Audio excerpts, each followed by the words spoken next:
శ్రీ గురుభ్యో నమః. మనం చార్ధామ్ యొక్క యాత్రా విశేషాలను గురించి మాట్లాడుకుంటున్నాము. అయితే 7వ తారీఖున బయలుదేరిన మా ప్రయాణం 8వ తారీఖు మొత్తం ప్రయాణం ట్రైన్లోనే జరిగింది. 9వ తారీఖు ఉదయాన్నే మేము ఢిల్లీలో చేరాము. ఢిల్లీ నుంచి బస్ ప్రయాణం ద్వారా హరిద్వార్కి అయితే చేరుకున్నాం. మధ్యాహ్నం టైంకి హరిద్వార్కి చేరుకున్నాము.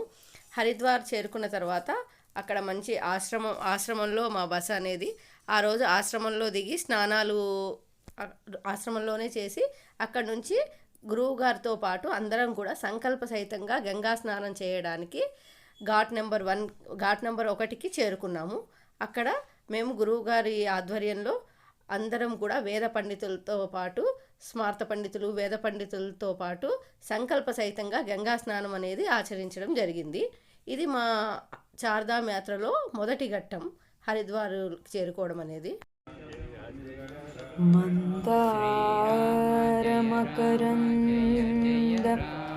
మాధుర్యమునదేలు మధుపంబోవునే మదనములకు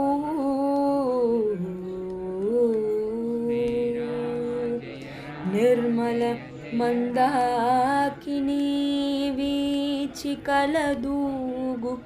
రాయంచనునే తరంగిణులకు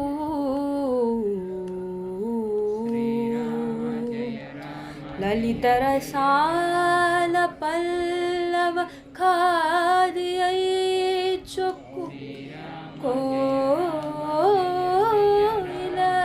చేరునే కుటజములకు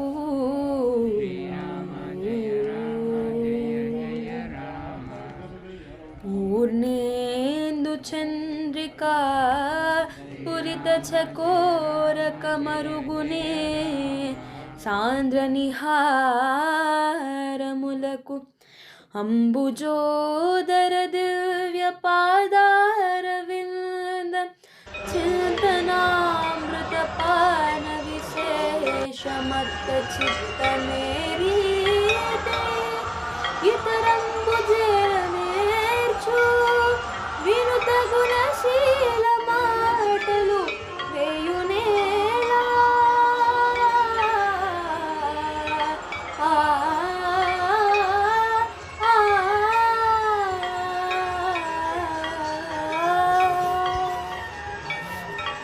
ఆనాటి సాయంత్రం మా యాత్రలో భాగంగా మేము దర్శించిన హరిద్వార్లోని గంగా హారతి కార్యక్రమం మీకోసం.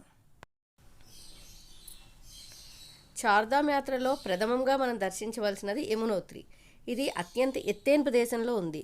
కొంచెం ఈ యాత్ర అనేది కష్టతరమైనది కూడా. వర్షం పడితే ప్రయాణం బహు కష్టం అవుతుంది. ఈ వర్షం వలన మా యమునోత్రి యాత్ర అయితే రద్దు చేసుకున్నాం. ఇక 10వ తారీఖున గురు పౌర్ణమి సందర్భంగా మేము మరొకమారు గంగా స్నానం సంకల్ప సహితంగా ఉదయం 6 గంటలకే ఘాట్ నెంబర్ 1 దగ్గరికి వెళ్ళి మరల గంగా స్నానాన్ని అయితే ఆచరించాము.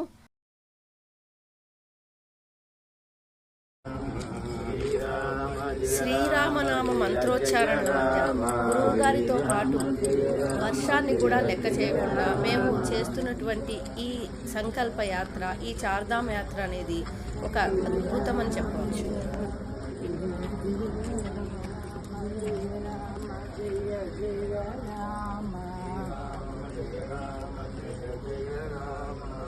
రామ జయ రామ జయ జయ రామ, శ్రీరామ జయ రామ జయ జయ రామ.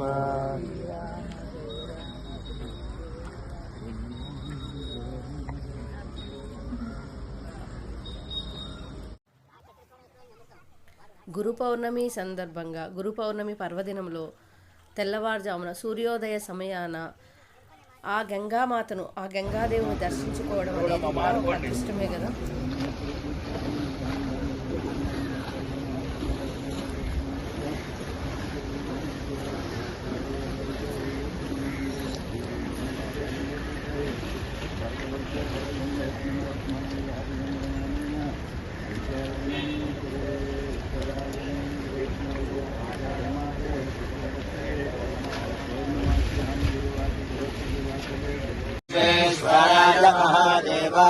त्र्यम्बकाय त्रिपुरान्तकालाय कालाग्निरुद्राय नीलकण्ठाय मृत्युञ्जयाय सर्वेश्वराय सदाशिवाय श्रीमन्महादेवाय नमः।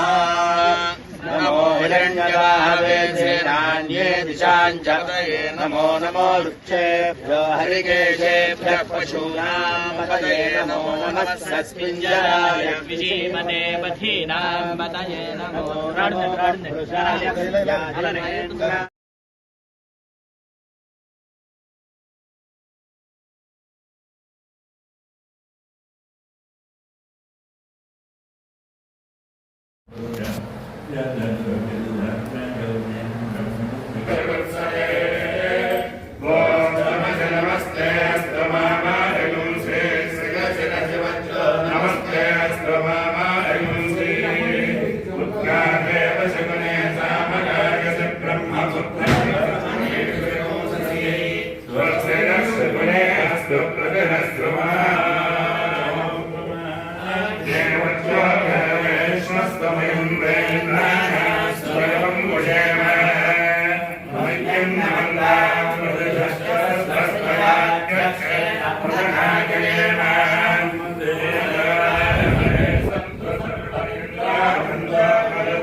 विश्वे देवासो अभिभोजनामे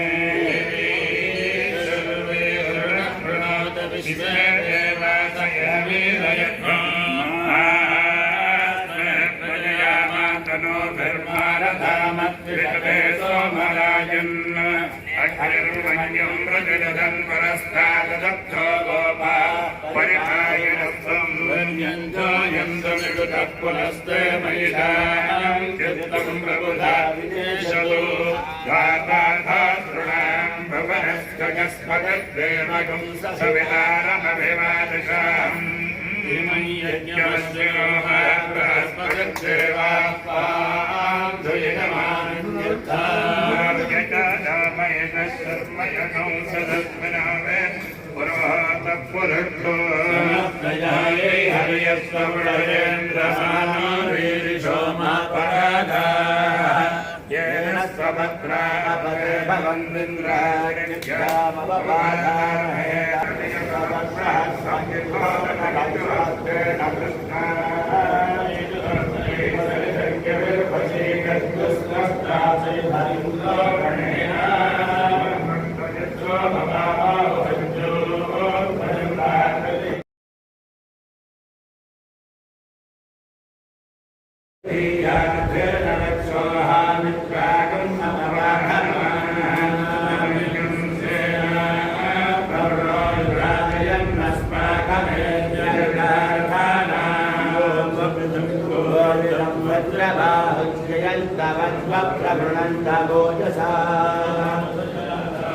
మేమందరము కూడా సంకల్ప సహితంగా గంగా స్నానాన్ని ముగించుకొని ఆశ్రమానికి 8 గంటలకల్లా చేరుకోవడం జరిగింది.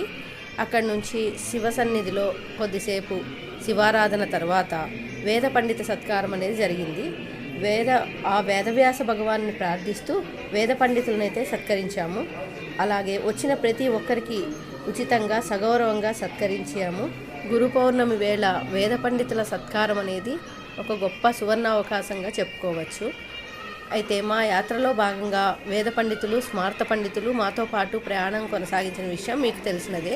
ఇంతకుముందు వీడియోలో మనం చెప్పుకున్నాం కదా ఈ విషయం గురించి. అయితే ఇంత అద్భుతంగా జరగడం అనేది మీరు ఎక్కడ కూడా చూసి ఉండరు. అనంతరం ఉదయం 10 గంటలకు మా అల్పాహారాన్ని అయితే ముగించుకుని గంగోత్రికి, మన యాత్రలో భాగంగా గంగోత్రికి బయలుదేరి వెళ్ళాము. దారిలో మార్గమధ్యంలో 2:30 గంటలకు చక్కటి మన ఇంటి భోజనాన్ని అందించడం జరిగింది. అనంతరం మరియు తిరిగి 3:30 గంటలకు బయలుదేరి రాత్రి 11 గంటలకు మేము గంగోత్రికి అయితే చేరుకున్నాము. అక్కడ వ్యాసాశ్రమంలో మాకు చక్కటి వసతి సకల సదుపాయాలు కల్పించారు. అనంతరం మన యాత్రా విశేషాలను మరి ఒక వీడియోలో మనం చెప్పుకుందాం.